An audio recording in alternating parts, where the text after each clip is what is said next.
Hello and welcome back for another video on ARK Survival Ascended, where I will be fully showcasing 5 new creature mods that have released in the past month or two, and there's been some good ones. All these mods are free and can be played cross-platform, so without further ado, let's get straight into it.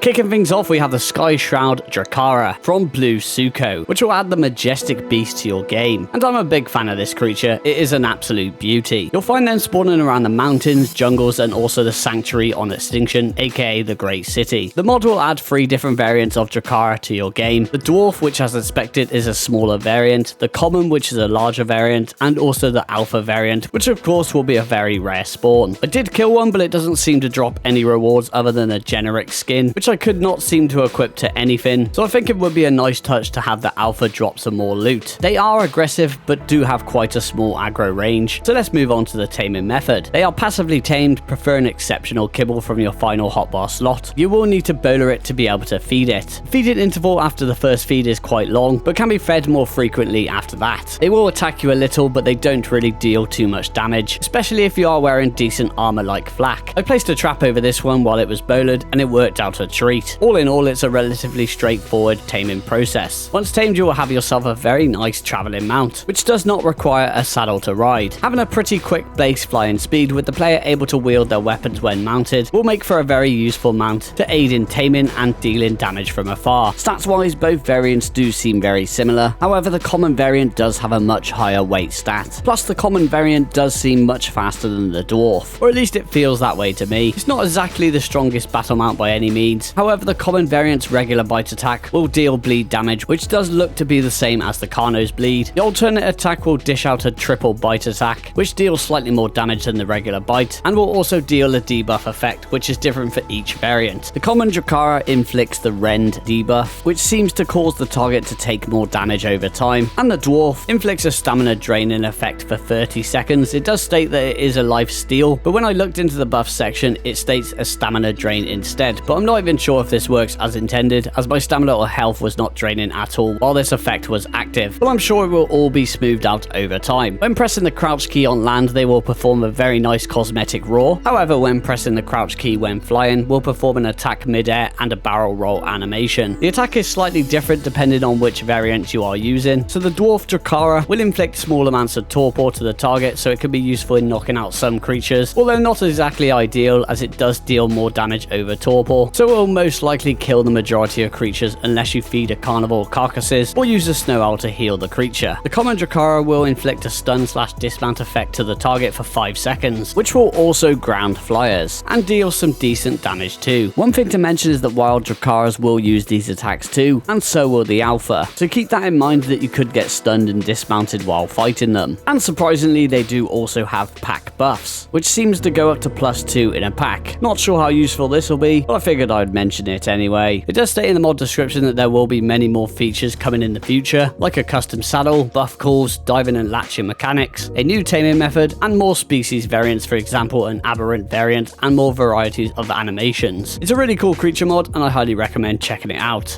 Moving on, we have probably one of the most anticipated modded creatures in the game, which comes from Up From The Depths and the Paleo ARK team. Taking a look into the Evolution Dangerous Depths pack, where this mod will add the Eva Mosasaurus to your game. It is also stated in the mod description to be adding the Elasmosaurus, which will be a plesiosaur slated for April 2025, and also TLCs for other aquatic predators like the Megalodon, Leopleurodon, Dunkleosteus, and the Basilosaurus. So there's lots to look forward to in the future. Right now, the pack includes what I like to call the King of the Ocean, the formidable Mosasaurus, a creature that I've wanted to see a TLC for many years, as I feel like the Tusoteuthis overshadows the Mosa when it comes to attacks and abilities, so the Evo Mosa will be a much welcomed addition to the ocean. Okay, so let's move on to how to tame one of these beasts. You will find them spawning in the deep parts of the ocean, just like the vanilla Mosa. Once having the mod installed, you will only see the Evo Mosa, so they do fully replace the vanilla Mosa spawns. I'll get onto this in more detail in a few minutes. As of now, they are tamed via typical knockout methods, but it is stated that the taming process will change later down the line into a more fun and advanced taming method, probably very similar to the likes of other paleo creatures, as they all have very cool and unique taming methods. So if you're not a fan of that, now's the time to go out there and knock out some mosasaurs. The Evo Mosa will also pursue you to the ocean surface, which is something the vanilla Mosas will not do. So keep that in mind before you decide to tangle with one. As expected, it does also have a very high torpor drain, so be sure to have plenty of narcotics at hand, depending on your taming rates. And of course, they do also prefer exceptional kibble for the best taming efficiency, but of course can be tamed with any other meats. Once tamed, the saddle is unlocked at level 78 and does overwrite the vanilla saddle, and will also convert all vanilla saddles, which does also include supply drops. As always, the saddles from the paleo mod are as beautiful as ever, but sadly there is currently no platform saddle for the Evo Mosa. The vanilla one does stay in the game, but it will not fit onto it. This will be addressed with a future update along with a tech saddle as stated in the mod description. Most importantly, when accessing your tamed Mosas, you will have the option to convert to and from the vanilla version and vice versa whenever needed. So if for some reason you wanted to uninstall the mod, you will always be able to keep your beloved Mosa. And just in case you are wondering, there's almost no size difference between the Evo Mosa and the vanilla Mosa. The Evo Mosa is a great all-rounder when it comes to ocean exploration, having two swimming stances just like the Deinosuchus, where it can be locked to swimming above the water or switch to diving below the water. And of course it has an exceptional swimming speed and does everything a vanilla Mosa can do but better. It can also move backwards in the water, which is something the vanilla Mosa cannot do. So this is a really nice touch and it makes it much more maneuverable, and it doesn't feel like you're trying to do a U-turn in a bus, which is how it feels when using the vanilla version. It is fully immune to the jellyfish stun and dismount, the Electrophorus shock attack, but it is still vulnerable to the Tusotufus grapple attack, so keep that in mind when facing off against them. Another very cool passive it has is the Oceanic Apex. This passive will reduce the aggro radius to all wild smaller predators, and the best thing about having this mod installed is that it will also apply this passive to any tamed Shastasaurus or Tusotufus, which is definitely something the vanilla version should have, especially the Shasta, because I still honestly can't believe how literally everything attacks the Shasta, considering it's basically the largest aquatic creature in the game. But you know, of course it makes sense for wildcard to have everything attack it. I actually don't think they will aggress upon you, even if you give them a kiss. That is unless you decide to smack them first, of course. If you love the Shasta, then you should definitely install the mod for that perk alone. Anyway, back to the Mosa. They do seem to share roughly the same stats as the vanilla Mosa, but do have additional and deadlier attacks at their disposal, which makes them much stronger. A basic bite attack dealing some hefty damage, and also has a grab which can clamp down on a wide variety of creatures, but cannot pick up larger creatures like a Mosa or a Tuso. Once grabbed, the bite will dish out devastating damage to the target in its jaws. It also has a giant tail swipe attack, which deals average damage, but it dishes out massive knockback to even the largest of threats. And finally, potentially the coolest feature of the Evo Mosa is that it can breach onto the beach if you choose to. Of course, this does come at a cost, but the Mosa's torpor will rapidly increase. But a high level Mosa does have a lot of torpor, so if for some reason you do need to be on land for something, well, you'll probably have a few minutes before your Mosa goes sleepy time. Either way, it won't be the end of the world, as its torpor drops ridiculously quickly. There is no doubt that the Evo Mosa will be a game changer for all those mosasaur lovers out there, and will be one of many new aquatic beauties coming in the near future from the Paleo ARK team.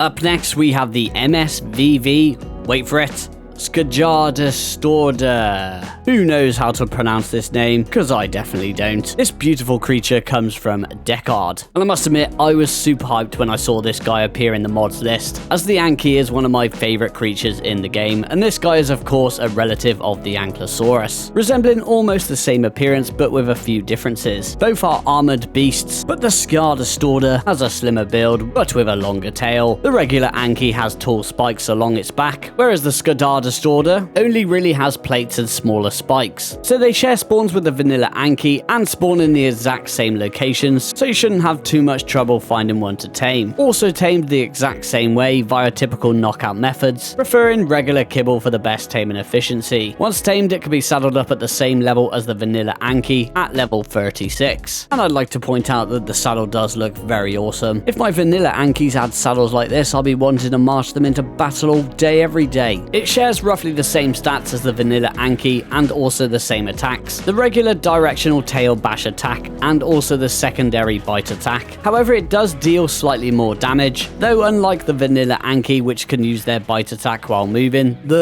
you know what, we're just going to call it the modded Anki. It cannot move forward while attacking with the bite and will halt any forward movement when attacking. It does also have an additional lunge attack, which can be performed when pressing the crouch key, dealing much more damage than its regular attacks. It does, however, use a lot of stamina, so it might not always be the best attack option. But what makes this modded Anki so good is its harvesting capabilities. It does everything an Anki can do, but better. My math isn't the best, but if my calculations are correct, it gives all resources that can be harvested from rocks a whopping 75% weight reduction, which includes crystal, obsidian, stone, and flint, just to name a few. Metal is of course still at 75% weight reduction, the same as what the vanilla Anki gives. Not only does it give all this massive weight reduction to a variety of heavy resources, but it also gains its own unique harvesting levels whenever it gains a level up, similar to the moss chops and the ferrozino, with a vast selection of resources to choose from. Putting levels into a stat will improve the harvesting efficiency of that specific resource, and unless I'm reading this wrong, it is also said to improve the weight reduction for that resource. However, I haven't noticed any differences when leveling up stats as opposed to the regular weight reduction the Scudardist order gives to the resource before or after any harvesting levels, so maybe that could be a bug. Either way, this will be the perfect companion for all your resource gathering needs. One final attempt, the Scudardist order.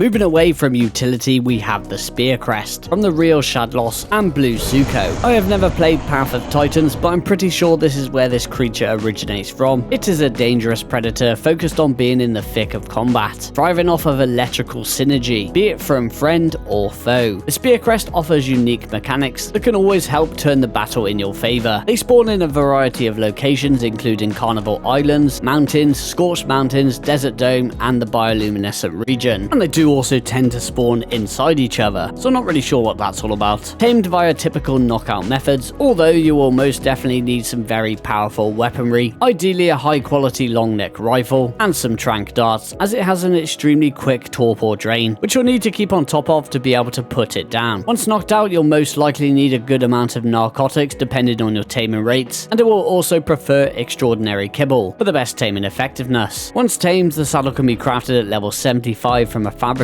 where you will have yourself a new formidable battle mount, strong, agile, and having some hefty attacks at its disposal. I would say it probably shares similar stats to the Allosaurus, however it does have many perks going its way that makes it much more powerful. A regular bite attack which deals decent damage, although the DPS isn't great. A secondary double slash attack which does deal slightly less damage than the bite, but it has a quicker attack speed. Using the crouch key deals what I am dubbing as the cuddle attack, although you won't want any cuddles from this boy if you are on the receiving end of it, as it deals much more damage than the bite and also inflicts the target with the fractured debuff similar to the Dinosuchus, where it will drain the target's health over time whenever they move. The rider can also wield their weapons when mounted for that extra damage output. Added to its arsenal of offensive capabilities, it will also enter a rage mode whenever it takes too much damage. Similar to the Giga, however, the player will not be dismounted. When in this state, the Spear Crest will take 15% less damage and deal 50% more damage, plus regenerating stamina and draining torpor, while increasing its movement speed by 25%. And it does not end there. Remember when I said the Spear Crest thrives off electrical synergy? Well, whenever it takes electrical damage, it instead inflicts an electrical charge to the Spear Crest. The charge will last for 10 seconds by default, but will stack up to a max of 180 seconds. While active, the Spear Crest gains 10% more damage, 25% movement speed, and also regenerates health, stamina, and torpor. And all attacks deal additional damage on top of the main impact of each attack. Using wild jellyfish are great methods of boosting the electricity buff, or if you have yourself a lightning wyvern, then you'll never be short of a fully electrified Spear Crest, which is no doubt a force to be reckoned with. I must admit that at first I wasn't really expecting to be too impressed by the Spear Crest, however I was pleasantly surprised with how much I enjoyed checking this one out.